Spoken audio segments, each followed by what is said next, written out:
Hey guys, what's up? Today I'm gonna talk about JRPG sequels that surpassed the original, meaning that I'll cover games that I thought were better than the first game in each franchise. And I'm only going to cover games that are the second game in the series, otherwise games like this will easily top the list. And also, story-wise, some of these games are not related to the predecessors, they're not related at all to the first game in the series, but I wasn't gonna call this top 10 part 2 JRPGs that surpassed the original. You get the idea. Anyway, let's begin!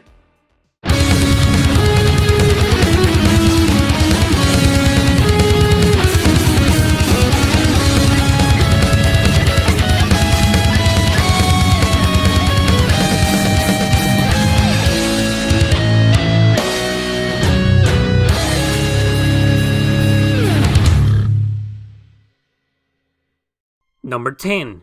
Kingdom Hearts 2. It's rare for me to talk about this series, but trust me, this is the only one that I actually liked. It was also the first Kingdom Hearts I ever played and finished. After this one, some years elapsed before I got into the first game. I tried my best and I actually got far into it, but in the end, it disappointed me and I quit.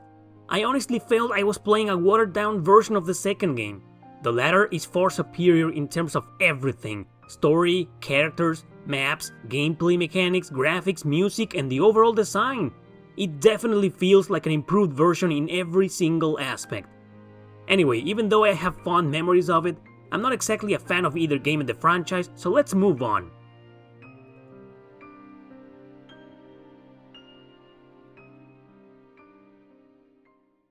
Number 9.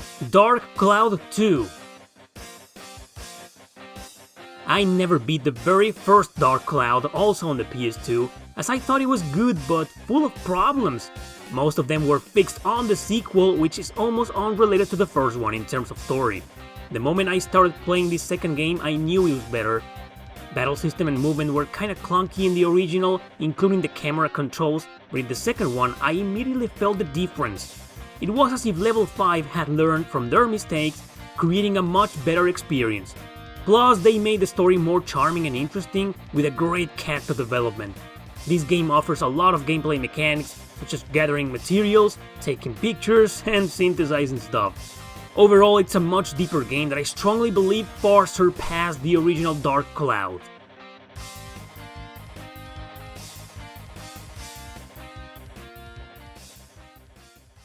Number 8. Persona 2.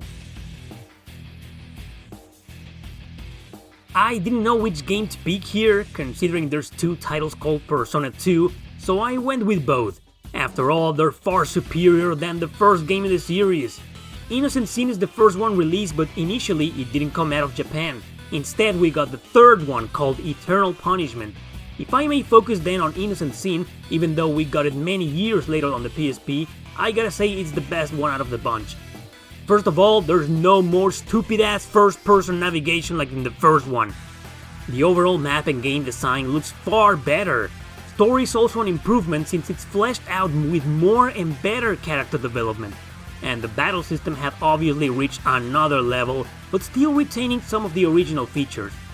Last but not least, I thought the soundtrack was also greater in this game. So in conclusion, both Eternal Punishment and Innocent Sin far surpassed the original Persona on the PlayStation in pretty much everything.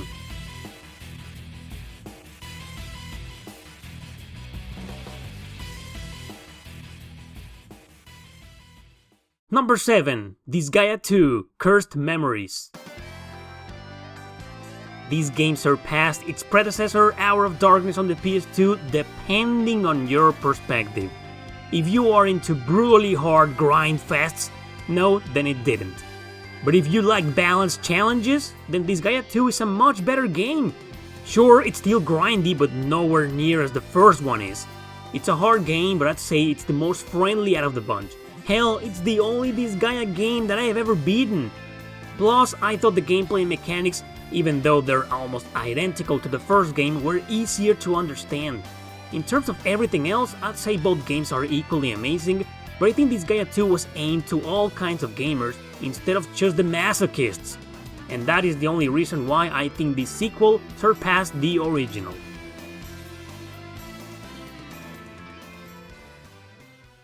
Number 6. Wild Arms 2. Yeah, controversial opinion, I know. Anyway, while the original game, also on the PlayStation, is still pretty darn good, once again I gotta choose the second one. More characters were present, very well developed, unlike in the first game where you were stuck with just 3. This meant the story was wider and deeper, outshining the original Wild Arms in my opinion. I didn't feel much improvement on the battle system, but I could easily choose the second one any day, especially because encounter rate is lower and the battles feel faster. Music is cool in both games, and while there are some memorable themes in the first one, there's more variety and depth in the second one. There's no need to mention the graphics and the overall design of the game, as they always tend to be better than the original. Wild Arms 2 is a great RPG that I think everyone should play, even fans of the original game. It did surpass it in most aspects, after all, but in the end, it's all a matter of perspective.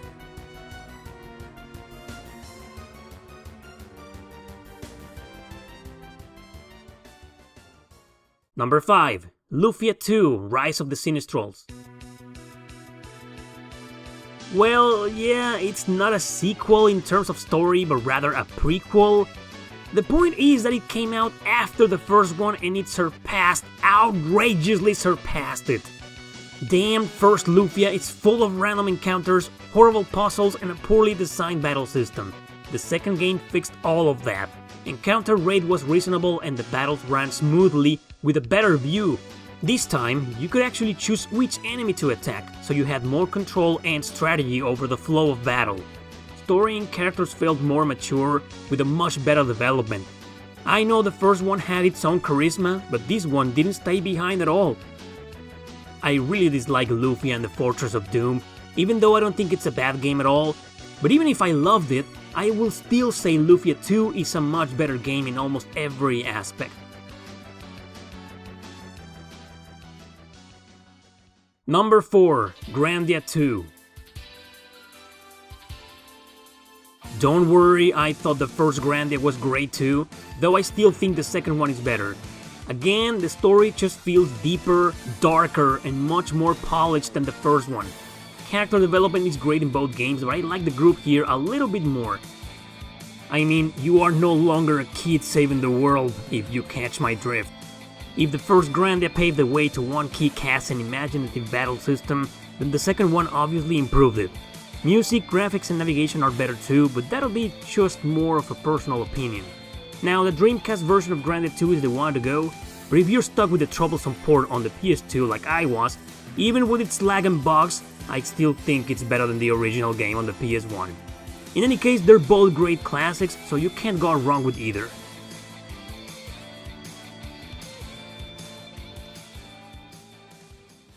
Number 3. Atelier Iris 2, The Azoth of Destiny. The Iris trilogy on the PS2 is nowadays underrated, and I still think it's far better than most modern Atelier games. These were focused on crafting and synthesis too, but more on the adventure and battle mechanics.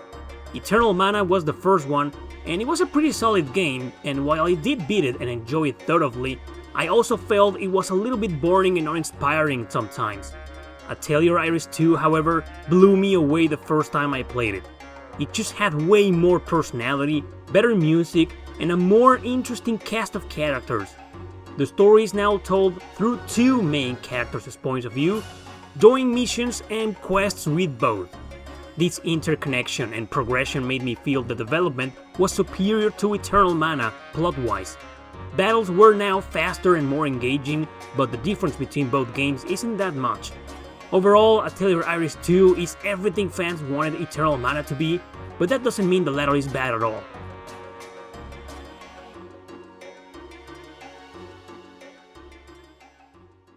Number 2. Star Ocean: The Second Story. One more time, we're talking about a game that surpassed the original, but that doesn't mean the first one is bad. It's pretty good, but I've always preferred the second story way more. I think the original concept was interesting and it did play a better role with its science fiction elements in the first one. However, the story and characters are obviously more developed and fleshed out in the second one. Plus, it's a much longer game, so you spend more time with them, and the gameplay mechanics, of course. I don't need to explain how the overall design was improved, as it usually is in most video games. But it does stand out that the battle system feels faster and less technical. The amazing soundtrack, in my opinion, completely destroys the one in First Departure. I'm sorry.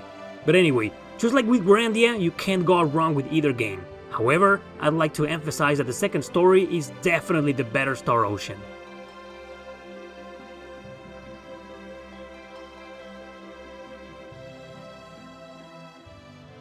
Number 1. Suikoden 2. Yeah, let's cover one more time this excellent game. Story in both titles is a tie, to be honest.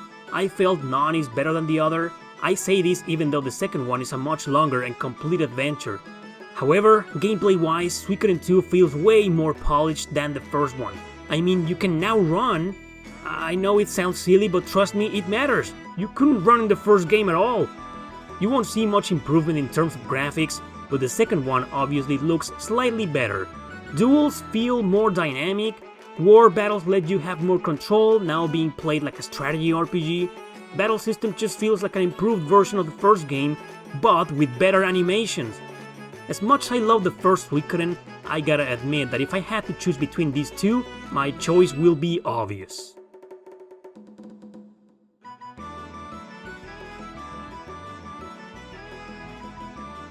You know what? I don't care what any of you say, I still think Chrono Cross is a much better game than Chrono Trigger, a sequel that easily surpassed Chrono Trigger in every single aspect. But you know, just like Suikoden 2, I've covered that game, my favorite RPG of all time, a million times in this channel, so enough is enough. Anyway, that's my big,